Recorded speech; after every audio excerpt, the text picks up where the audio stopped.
Okay, I'm the guy. You're the guy. All right, so this is some wood that I bought from a gal who found me on Craigslist, and beautiful stuff. Her father was in demolition.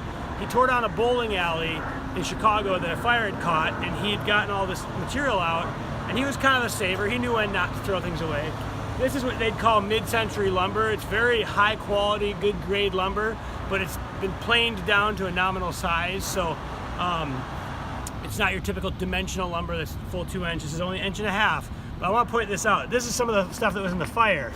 And imagine this being a planer blade. So if a planer is going through, you got the planing blade cutting, and it's pulling. When you send this through a planer, it's just pulling off a layer. So that's great. You get down to this really rich, kind of cool looking thing. But the advantage of a fire, when you use a wire brush, and if you were to replace a wire brush with a planer wheel that was going like this, I'll just kind of illustrate in this way. One of the cool things that happens here, you go a little bit both ways, because the fire heated up the outside of this wood, it opened up the pores, and now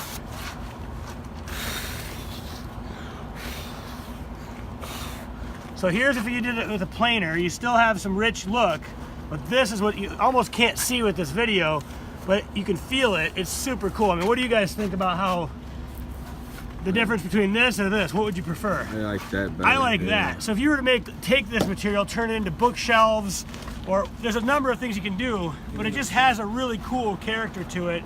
You know, as part of a fire, it survived. And depending on how much you want to sit here and go down, it's gonna take work, and you can mechanize it with a planer. But this, I don't know if it illustrates very well. So the soft material is what disappears first.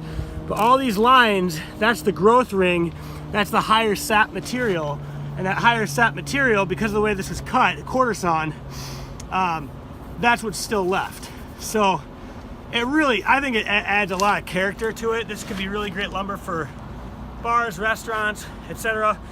I don't know that I would want it on my table unless I did like a really good coating, because you got a little bit of a space that, you know, food material and other shit could get trapped. It's not as wipeable, but bookshelves, there's a number of really cool things you could do with it. So we're basically just getting the nails out, cleaning the lumber, separating the stuff that's charred from the stuff that's still good. You can point over there, and that's just plain mid-century lumber sitting there.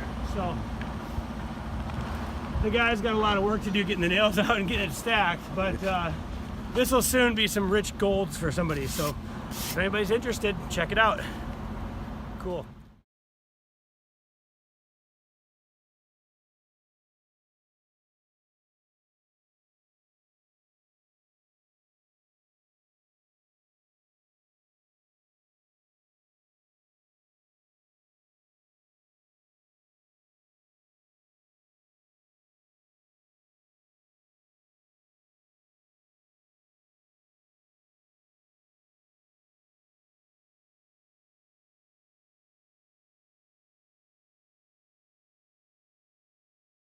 This is just really a water test of what it would look like. So you've got this charred up, gnarly looking wood, and that's after you took and ran a wire brush over it.